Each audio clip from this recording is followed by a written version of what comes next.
I just like the thought of like bending metal and like working with the hands and like doing something different every day instead of doing the same thing over and over. It's different jobs. So that really sparked my interest in it.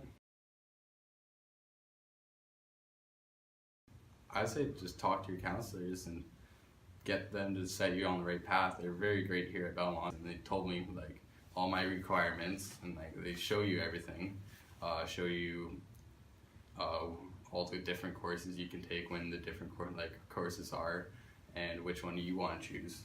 I don't really feel like people should be nervous for this. It's not the end of the world. If you try it and you don't like it, there's always other trades out there. There's always other careers out there for you. And trades is very broad, so you can really do whatever you want.